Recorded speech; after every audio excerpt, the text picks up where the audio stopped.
శ్రీ గురుభ్యో నమ. శ్రీ గణేష పురాణం 39వ అధ్యాయం.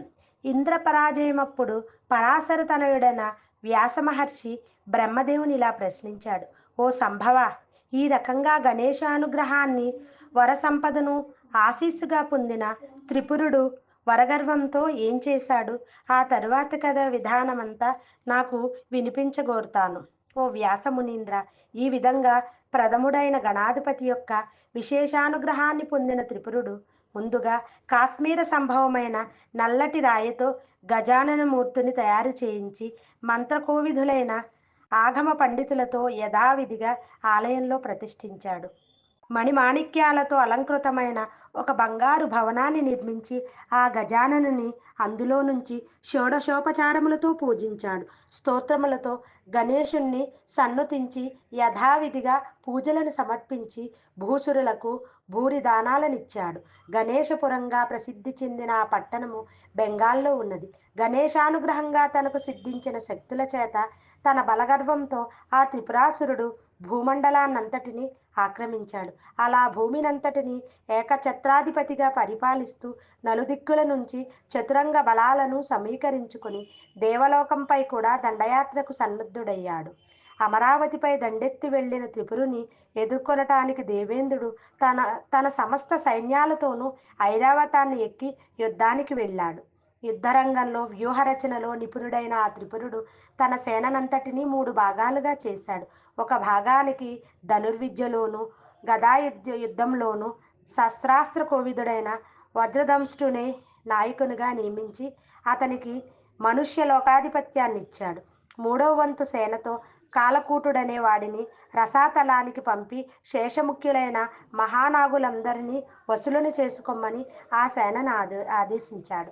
ఇక మిగిలిన 3వ భాగాన్ని తాను స్వయంగా వెంట పెట్టుకుని వెళ్ళి చతురంగ బల సమేతుడై స్వర్గంలోని నందనవనంపైకి దండెత్తి వెళ్ళాడు. అక్కడ తన సేనల్ని విధ్వంసానికి పురికొల్పి ఆ నందనవనంలోని దివ్యవృక్షాల నెన్నిటినో అతడు భగ్నం చేశాడు. అలా త్రిపురుడు నందనోద్యానంలో నిలిచి ఉండి అమరాధిపతి ఇంద్రునికి తన దూత ద్వారా ఇలా సందేశం పంపాడు: నీవి అమరావతి నగరాన్ని నాకు సమర్పించి మనుష్యలోకంలోకి వెళ్ళి నాకు వసుడవై ఉండు.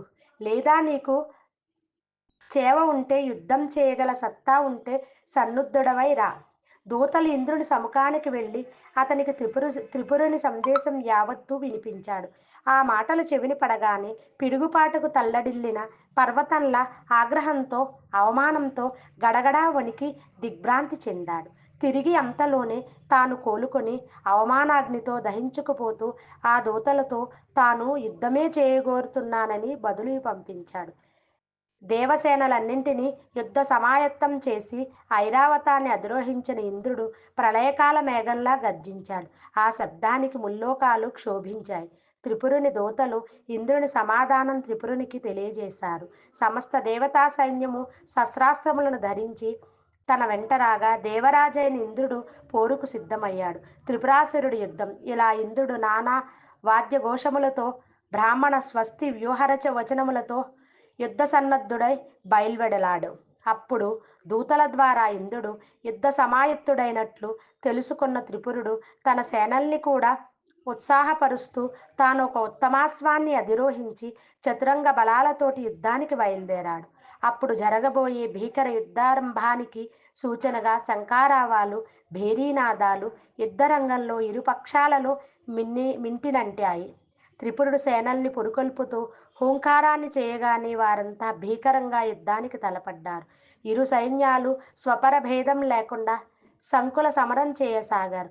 అసంఖ్యాకంగా దానవ వీరులు, దానవ శస్త్రాల చేత పీడింపబడ్డ దేవతలు కూడా కొందరు నేలకూలారు.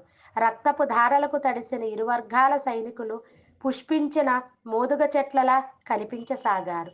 కొందరు దానవులు నేలకూరారు, మరికొందరు క్షత్రగాత్రులైనారు. అలాగే లొట్టిపిట్టలను, ఏనుగులను, గుర్రాలను అధిరోహించిన సైనికులు విశేషంగా ఆ యుద్ధ భూమిలో నేలకూలారు. అప్పుడు సింహాన్ని చూచి బెదిరిన లేళ్ల గుంపులా యుద్ధరంగం నుంచి నలుదిక్కులకు పారిపోయారు. అప్పుడు త్రిపురుడు ప్రళయాగ్నిలా మండిపడుతూ తన సేనలను యుద్ధానికి పురుగొల్పుతూ ప్రళయకాల మేఘంలా గర్జిస్తూ తాను స్వయంగా ఇంద్రుడితో పోరికి తలపడ్డాడు. వెంటనే ఒక్కసారిగా ఇంద్రుడి మీద కురికి వజ్రాయుధాన్ని పట్టిన అతడి చేతిని తన వాడి ఖడ్గంతో ఒక్క వేటున నరికాడు. ఆ అధురకు ఇంద్రుడి చేతనున్న వజ్రాయుధం కింద పడింది. ఆ వజ్రాయుధంతో ఐరావతాన్ని తలపై కొట్టాడు. ఆ దెబ్బతిన్న ఐరావతం భయంతో పారిపోయింది. క్షణంలో ఇంద్రుడి ఆ ముష్టిఘాతకానికి మూర్ఛిల్లిన త్రిపురుడు కోలుకొని ఇంద్రుడిని తన చేతిలో చరిచాడు. కొంతసేపటికి లేచిన ఇంద్రుడు కూడా తిరిగి ఆ త్రిపురాసుడిని తనతో మల్లయుద్ధానికి ఆహ్వానించాడు. ఆ మాటలకు ఆశ్చర్యపోయిన త్రిపురుడు, ఓ అమరేంద్ర, నీవెందుకు ఇలా నీ ప్రాణాలపై నిర్దయుడివైనావు? క్రిమికీటకాదులకు సైతం తమ ప్రాణాలంటే తీపే కదా. నా మాట విని నీవు భూలోకానికి పారిపో. నీకు అయితే అక్కడ తలదాచుకునేందుకు నీకో స్థానం కల్పిస్తాను. పద్మ సంభవుడిలా అన్నాడు.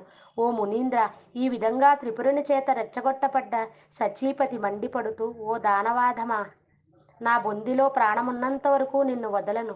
నీ చేత చిక్కినవాడు నీ ఆజ్ఞానుసారమే భూలోకానికి వెడతాను.